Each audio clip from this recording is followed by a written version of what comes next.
Chapman is here, and today she's wearing her Indiana Landmarks hat, though she's the Executive Director of Downtown Development Corps. But we're talking about, this is so interesting to me, about the Holman Building, Candace. It's on the Indiana Endangered Buildings? Indiana Landmarks is a statewide historic preservation organization, and they every year come out with a top 10 most endangered buildings in the state.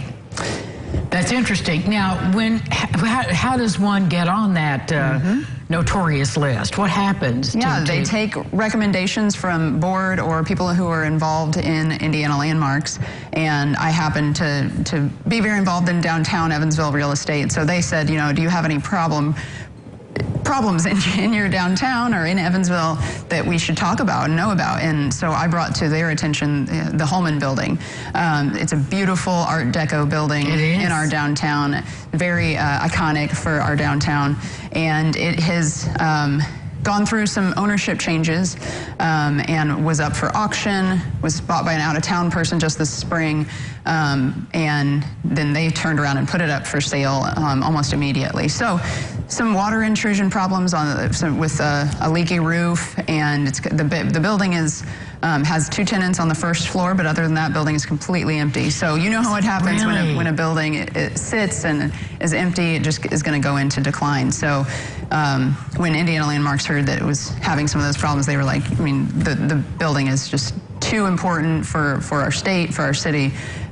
They said it's a no-brainer. It needs to be on the list. That's wonderful. I mean, I guess it's wonderful they got to be on the list. The building was built in 1929. Yes. And and I'm sure that was a 10-story building. It was a big deal. Yep, it sure in 1929. Was. It was.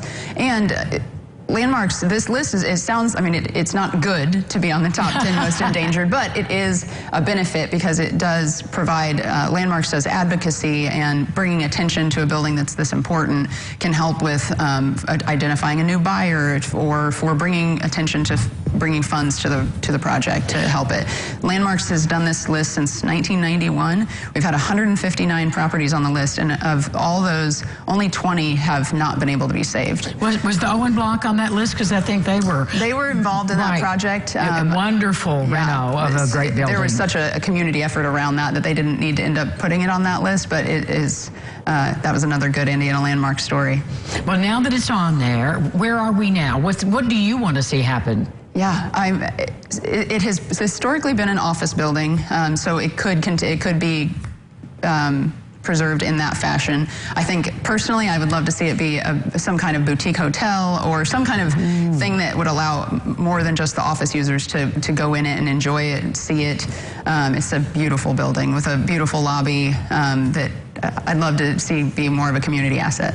Well, you know, since it's just down the street from me, I see it all the time and walk past it all the time. And it would be forward-facing to the new development where the Sycamore building was and that lovely park when that happens. So it's kind of a win-win. Yes. Great location.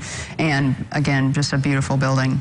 Well, so we have interest now from someone? So just through getting it on this list and the Indiana Landmarks board connections, we did, and then we connected an interested buyer with Stacy Stevens, who has it listed, and she has connected with them, and we have a potential buyer. So it's sort of like we're announcing this that it's on this list, but also with a little bit of good news that we're excited about this new potential for the property. Candace, thank you for sharing this interesting local story, and we'll be watching. Thank you. Yes, please do. We'll be back with more Lifestyles right after this. Stick around.